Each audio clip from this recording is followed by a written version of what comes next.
Sanity, the mind that everyone, to some extent, possesses. The ability to think and behave in a normal and rational manner. Sound mental health. Or so says Google. But what is normal? Where's the line? What makes you go from sane to quote unquote insane? Now, what if you pretended to be insane? Would that in itself make you irrational?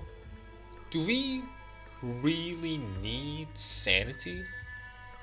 Well, to an extent, I would say that sanity is pretty helpful. Either way, this video is about W from Arknights. From one gacha game to another, I am perfectly sane. Don't question it. I feel like people in the Arknights fandom tend to misunderstand some characters, W being one of them. Funnily enough, that happens in every fandom. People see a character, make a funny joke exaggerating something about a character, and others make the same joke, until that joke becomes a part of that character, canon in most people's eyes. It's especially common in gachas that have a large cast of characters, but who cares about any of that? This video is about W, not about any of that. So, let's talk about the greatest Twitter user in Terra. First of all, this video is gonna be mostly about Dark Knight's memoir, so I'm gonna spoil it a lot. And I'm also not really gonna get into Act 2, basically everything with Londinium, because I don't need to. There's already a complete story there with everything before that. But enough of that. Let's get to W. A real hard worker he was, always helping his mercenary comrades, got a lot of kills, truly fit to be a leader. Arknights has many different races in it, one of which are the Sarkas, or Tikas as they used to be called. They aren't exactly one race, but a bunch of old ones grouped together. Sarkas is actually a racial slur that others used for the Tikas, but eventually the Tikas decided to adopt the name Sarkas as an act of defiance, to fully embrace their vengefulness. Nowadays, they are mostly miserable, and no one wants them around. Most just want to get rid of them. Because of that, at this point in the story, they don't have a real nation, or even homes. Most wander around, some concealing their horns, which are the main traits of a Sarkas, and others turn to mercenary work, keeping them strong while also feeding their stomachs. W was one of them, a mercenary in a squad, and even in such dire circumstances, he had a birthday where most didn't. Not a real one, but more of an anniversary for the end of a feud he had. Very trustful, incredibly obsessed, with a devilish smile. And eventually, during one skirmish, to let his comrades escape, he died. End of video. Goodbye. But in actuality, W was most likely not his real name, just a title. After his sacrifice, a woman approached the remnants of the squad that managed to get away, which included a Sarkas by the name of Hodor and a allegedly Sarkas by the name of Ines. Hodor decided to basically adopt this woman as the new W, because she just so happened to be carrying his belongings, most likely a looter.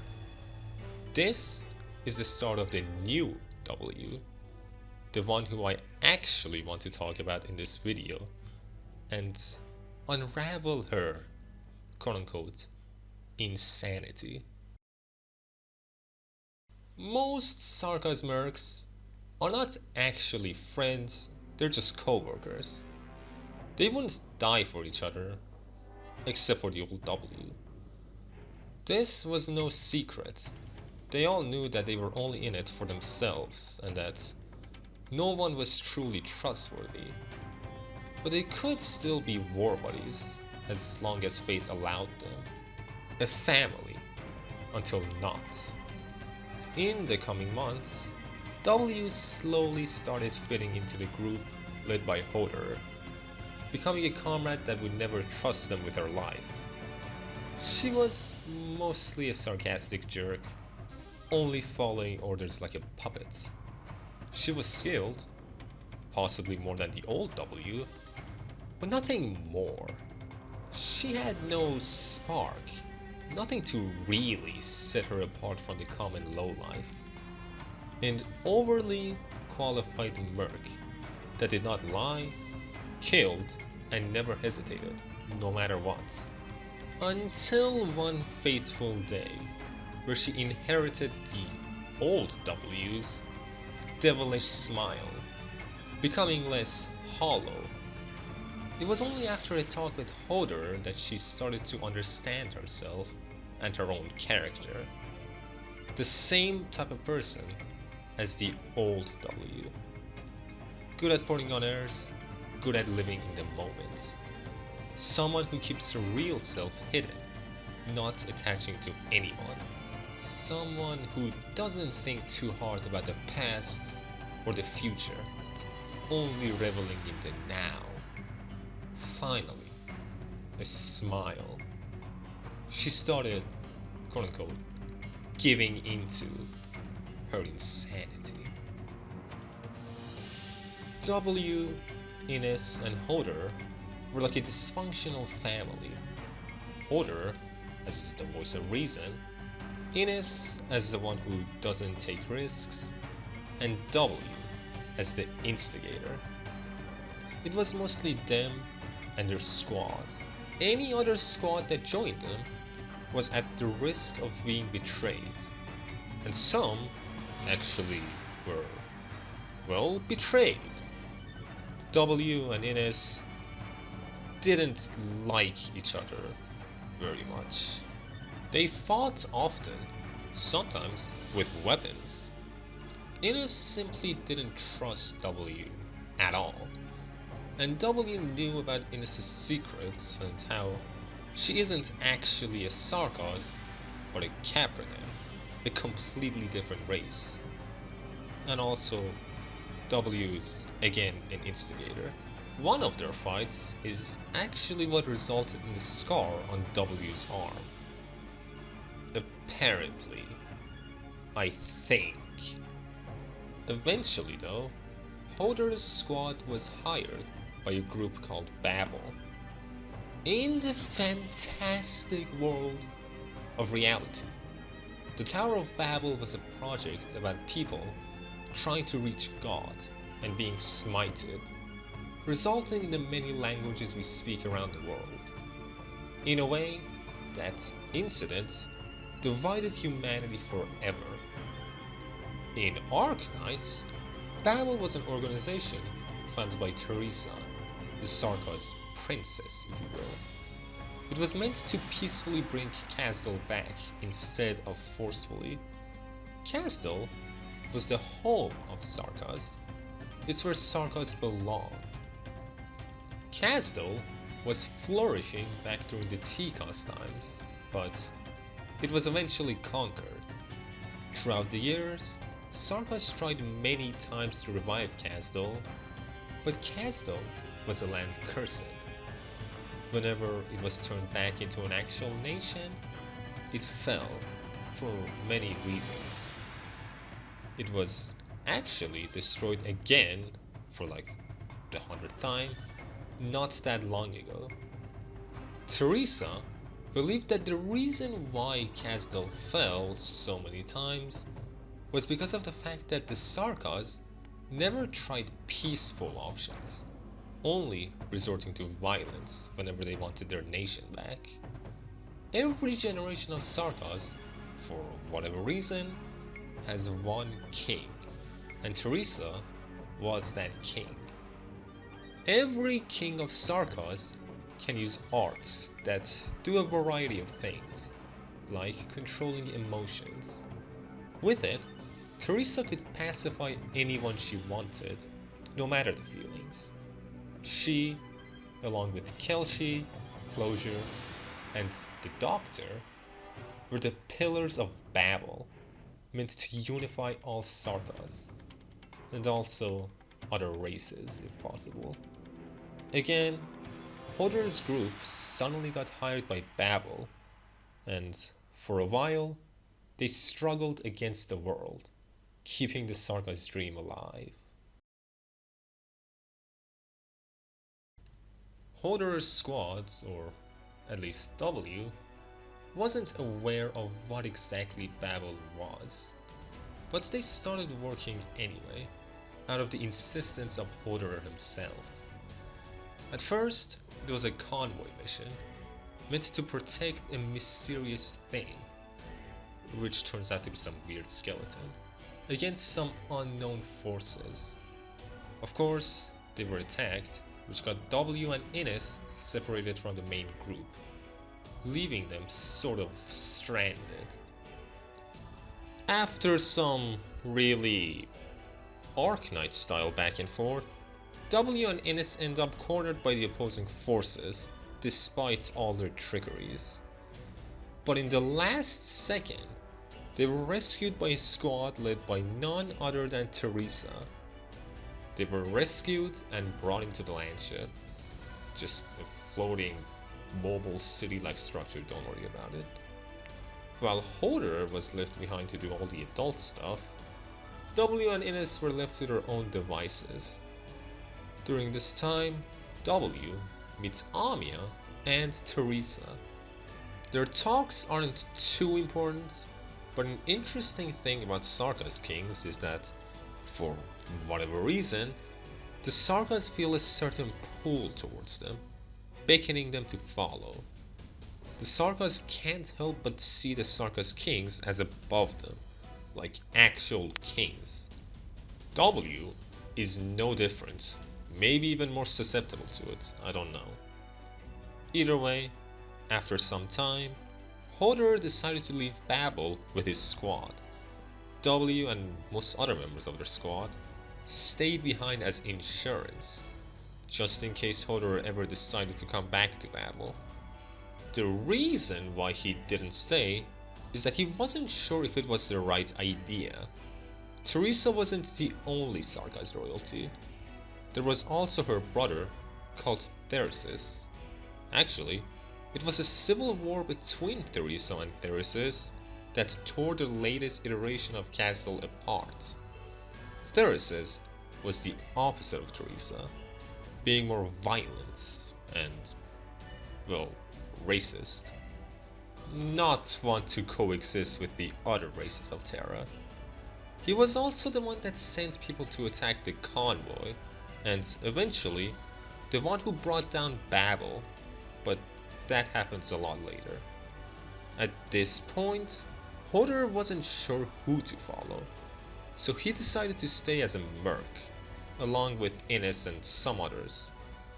That's one reason he gave, but another is that he was just tired of war, wanting to mostly see things from the sidelines if possible. But with W in Babel, they could always come back if they wanted to. For now though, they were gonna stay as mercenaries. They did some odd jobs for Babel, but weren't directly in it. W, on the other hand, was very excited to stay in Babel. As I said, Sarkas feel a certain pull towards their king, and W was no exception. At this point, W became far more emotive, joking around more and having an actual drip. She fit into Babel quite nicely, becoming a rather trusted member.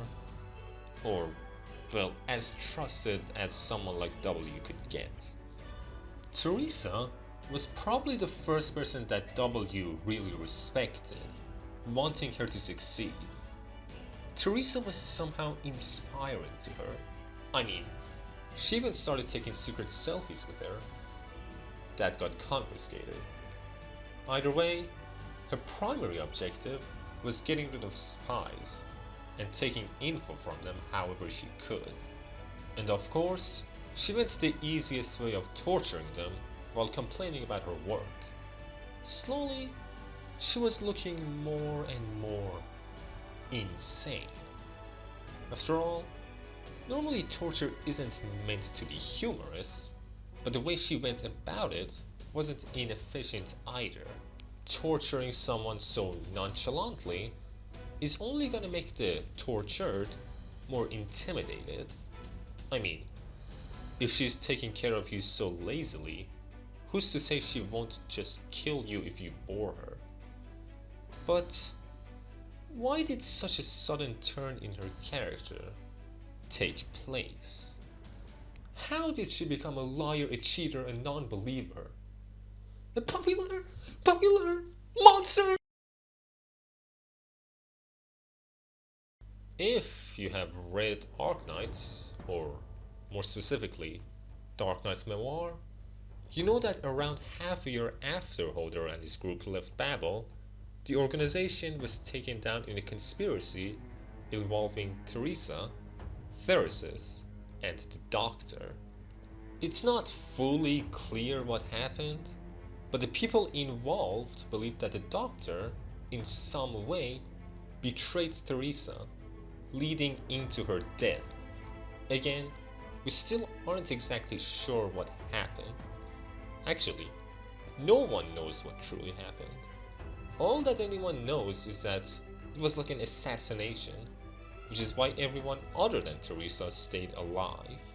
Babel would eventually go on to become Rhodes Island, the organization we play as in Arknights.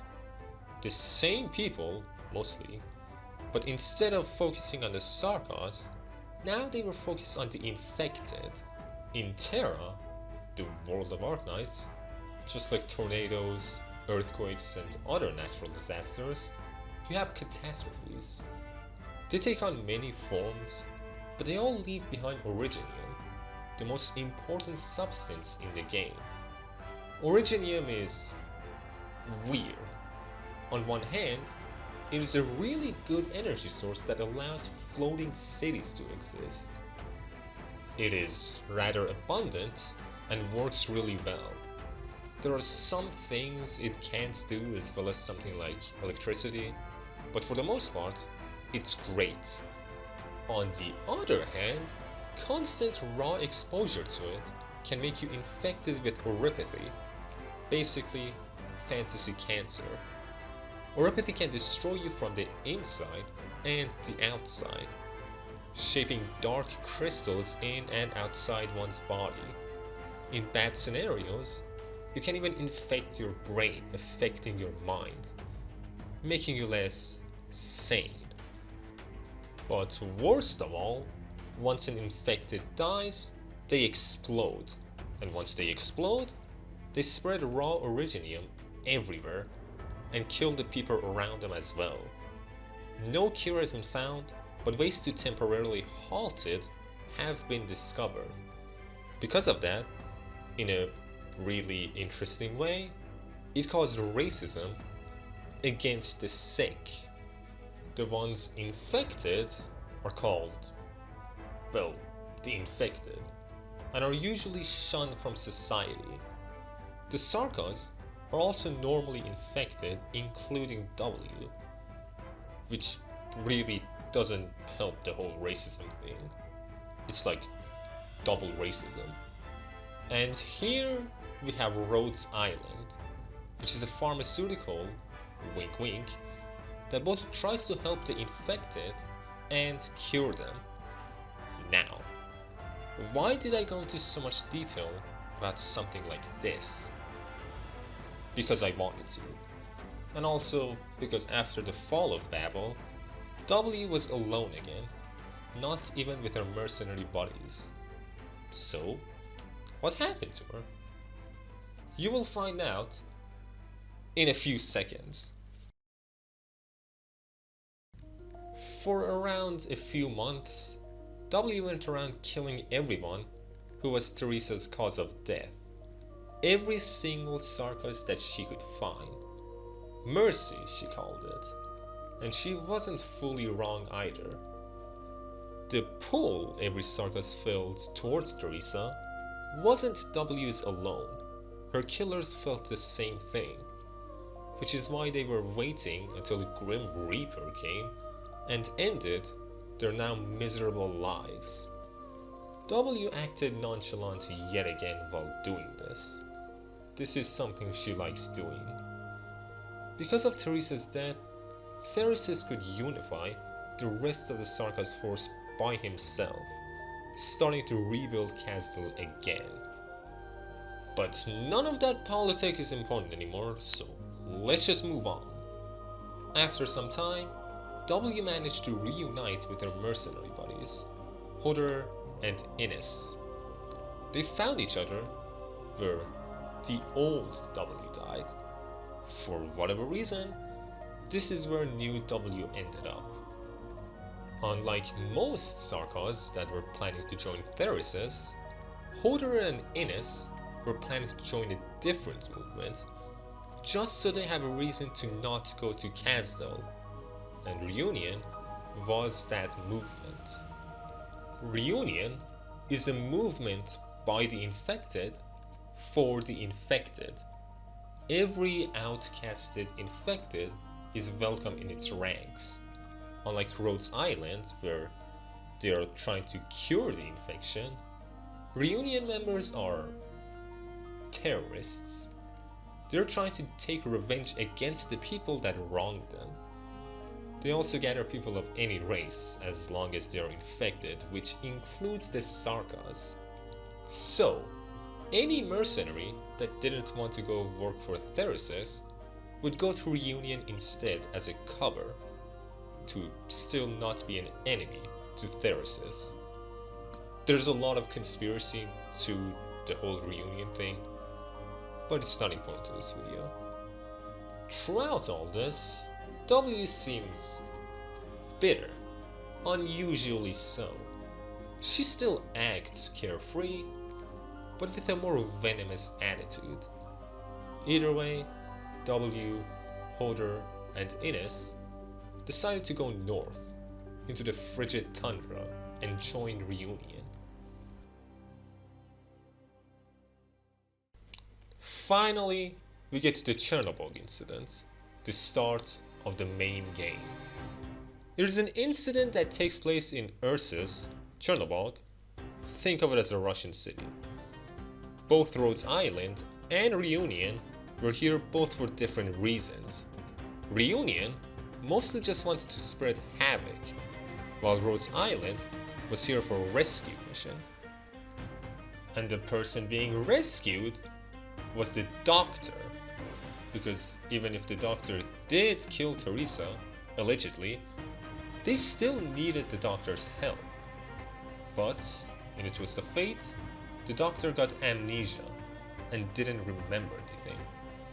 Which is why in the game, you play as the doctor.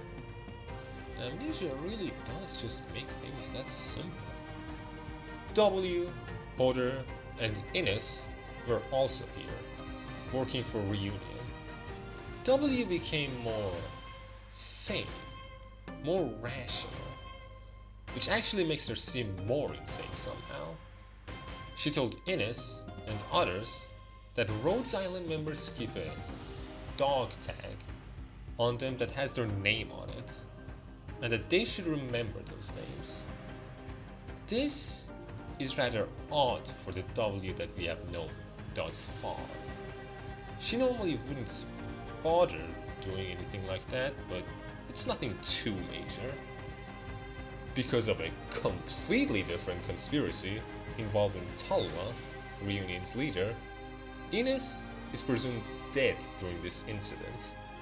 W herself wasn't truly working for Reunion either. She not only let a Rhode Island elite get past her, but also let a swordsmaster that she knew get away. She even let Rhode Island get away after that, with the doctor. This caused suspicion against her, unsurprisingly. The W from before Babel wouldn't risk that, so why let suspicion brew? What exactly does she want? In the meantime, Hodder and W got talking after a confrontation W had with another reunion soldier. Hodder questioned her, but she deflected most of his attempts at understanding her. That reunion soldier from before told her about Ines' supposed death, so she was rather on edge. She had the right to know Ines' last words to, quote-unquote, honor her sacrifice. Hodder deflected that statement in the same way as her. He still doesn't understand what exactly W's plan is. All he knows is that she's trying to accomplish something. He warns her that she can't do it alone, no matter what it is. That is the same mistake that he made. He also reveals that he plans on going to Victoria, where Theresis resides. He needs to shoulder the responsibility that came with everything that went wrong. He has to go to Theresis so that the rest of his merc buddies can stay safe. He says that it's because some remnants of Theresa exist within his squad, but most likely he just wanted to keep his only friends safe because of how he was influenced by different Sargas during his time in Reunion. For a final goodbye, he decides to tell W a joke. He told her about how Ines saw her as more and more of a lunatic, but also that her actions got less decisive. W, Hodder, and Ines have worked together for far too long to be able to fool each other. And finally, he tells her that maybe him, his squad, and Ines really did trust her this whole time. Whichever statement was a joke was left fully unclear.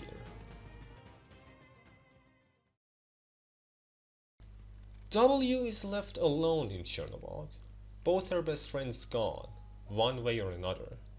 Soon, two children approach her, one terrified and one unyielding, with a sword in hand, taken from a dead Sarkaz. The unyielding one had an injury on his leg. He could be infected at any moment because of the high originium density in the air. W, being W, provoked them and asked them if they knew what taking the blade of a fallen Sarkaz meant. The kids started walking away, but W kept following them from behind, telling them that they should treat that leg soon, in a really sarcastic tone. The unyielding one kept trying to ignore her until she told them that there's a hospital nearby that possibly has supplies to save him from being infected. The injured, unyielding kid doesn't believe her and starts running away with the terrified one. Eventually, his blood starts turning black. W kept following them and told them where the hospital was. Now, why was W so insistent on helping them? She's a lunatic, insane Sarkaz, so why would she even bother? Unsurprisingly, she said because she felt like it. Apparently, the unyielding kid saved the terrified one at some point, so W told the terrified kid to help him by gathering the supplies, and told him that Reunion thugs are nearby it. There should be some drugs to counter oropathy before it fully infects the unyielding kid. The unyielding kid was against it, but the terrified one wanted to do it anyway. W praised him. Let that sink in. W unsarcastically praised someone. As the terrified kid went away, the unyielding kid tried to follow, but W told him to stay here, and if he didn't, she would kill him. That convinced him. W knew why he didn't want the terrified kid to go alone. He didn't want to be abandoned. He wanted to be needed and relied on to not be alone. W tells him that nobody needs anyone. Nobody. If the terrified kid wanted to run away, he would. The unyielding kid was close to yielding. It had been some time, and no sign of help had come. He was truly hopeless. He thought that the other kid must have ran off. He saw him as cowardly and useless, needing the protection of someone stronger. W told him that if he thinks that way, it's his own fault. There could be a number of reasons why he hasn't come back, like death, or maybe he's just taking a while. Once again, W told him to sit and wait. What decides what someone does isn't nature, nurture, baggage, or anything like that. It's the complete sum total of influence someone has had. Every changing thought and ideal, and how strong their beliefs are. He saved that kid, but didn't fully trust him, saw himself as his messiah. After all, he never even asked the terrified kid for his name, seeing him as only a weakling. A power dynamic, he saw it. The terrified kid, on the other hand, was much simpler. He was saved once, and now he wants to save. W told him to keep the Sarkaz blade and do whatever he wants with it. Train with it, use it as a weapon, sell it, whatever he wanted. That is what taking the blade of a fallen Sarkaz meant, at least when it came to her. And soon, the terrified kid showed up with medicine. He started the treatment as best as he could.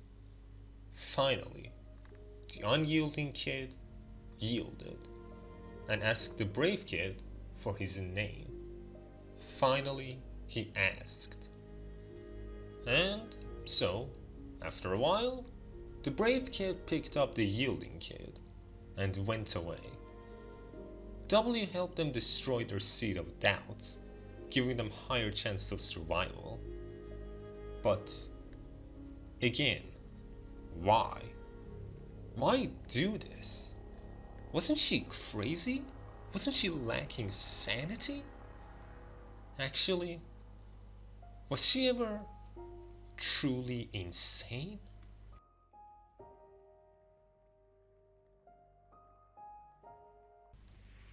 How do you tell if someone is of the right mind?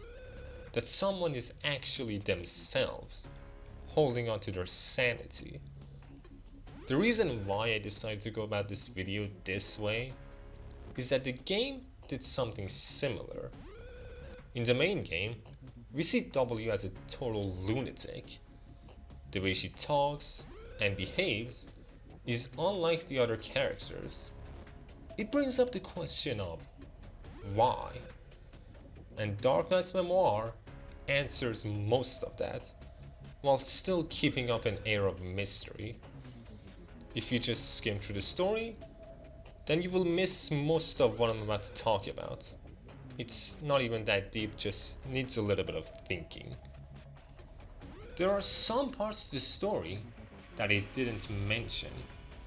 During the time W, Hodor, and Ines were on their way to reunion, W kept in touch with a messenger that told her about the state of Rhodes Island. One time, she met him close to a possible catastrophe. Only someone insane would go to a storm of rock cancer for a meeting. But she only did that to be secretive.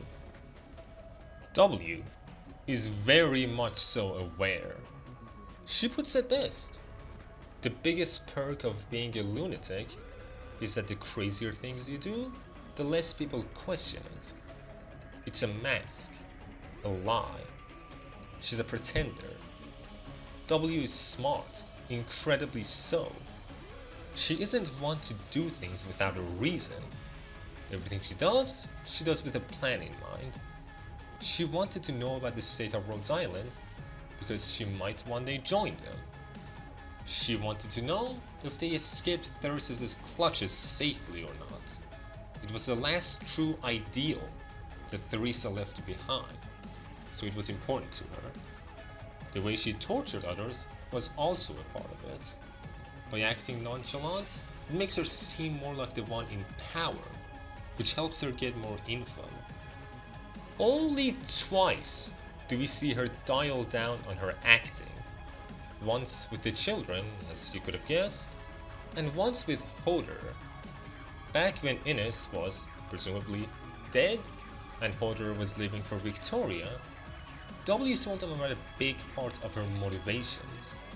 She wants the Sarkas to be free, to not be attached to mercenary work, and be actual people with freedom, to wipe the slate clean. And for that, she believes that the Sarkas need to leave Kazdal behind. Kazdal is a curse that the Sarkas refuse to let go of, a flawed dream that won't be realized in this state. The Sarkas need a different home, something detached from Kazdal, somewhere where they can truly belong, as a part of Terra, not excluding themselves from other races. W is weirdly compassionate in that way. She acts insane so that she can do her work easier. Another good thing is that she won't get fully attached to anyone, because she's never her real self. We don't know what happened to her before she became W, but it most likely has something to do with that. A lot of people in the community see her as a total psychopath, which is actually rather funny, but does disservice to her writing. The joke that Hodor told W, it was most likely the fact that she was turning into more and more of a lunatic. They have spent a lot of time together. It's hard for them to fool each other. Maybe Ines didn't know, but Hodor likely did. Which leaves the trust statement true, which is wholesome for two people that act like they don't care for one another. W, Hodor, and Ines, while dysfunctional, are still a family of mercenaries. They care for each other no matter what they might say, no matter what excuses they might pull. Actually, let's take an insane character from Arknights. Lapland is insane. If you're in the way, she will kill you with no remorse. Because of her empathy, she is psychotic. W might act like a psychotic murderer, but she's far from it. And for that, I want to talk about W and the Doctor.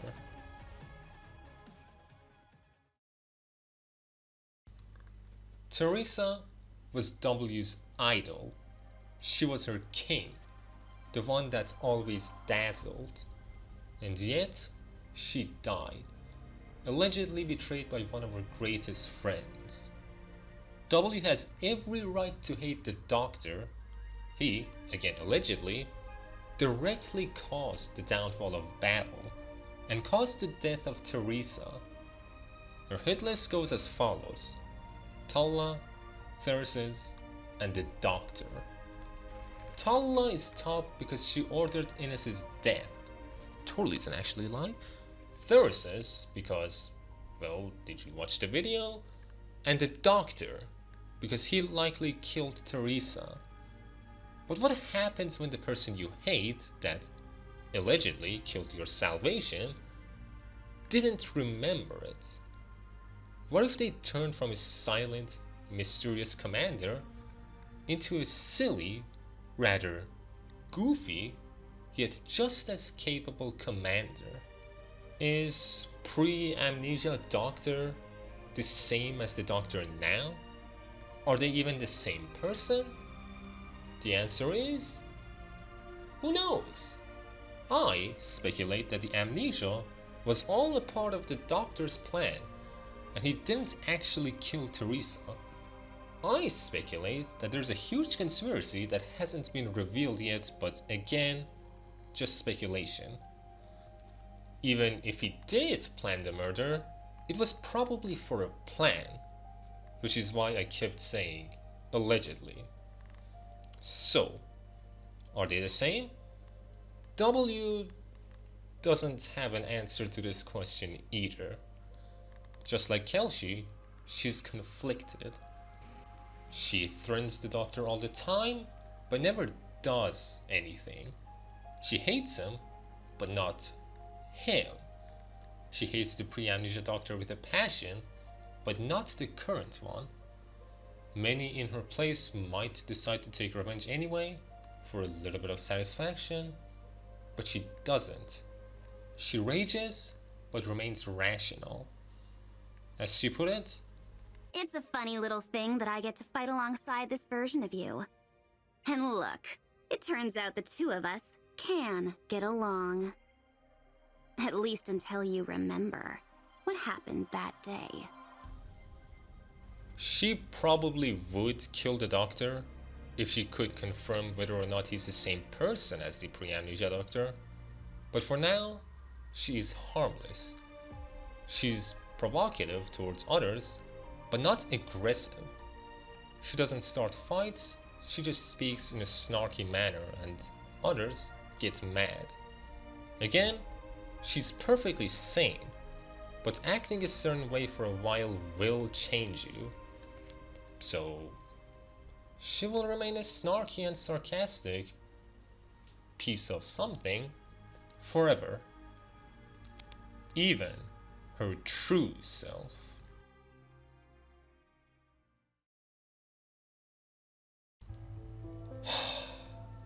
Sometimes I feel like Arknights' memoir is not W's story but Hodor's.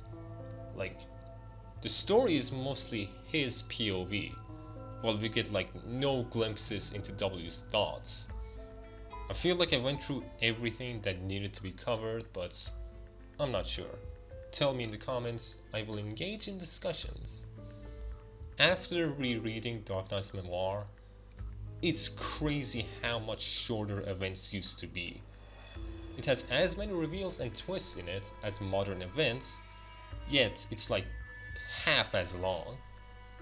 Something that Hodor says about W is that she speaks in a cryptic manner, which I guess is true. If you live in Terra, W speaks more comprehensively than most characters in Arknights ever could. It's wild. Probably a big reason why she's my favorite character, along with Eben. She speaks like a human, not a 14-year-old trying to be a philosopher. Hopefully this video was entertaining, and if it wasn't, leave a dislike or something, I don't know. Subscribe, hit bell, like, watch my other videos, and whatever else there is to do. Otherwise, I will find your house, come to you, and shoot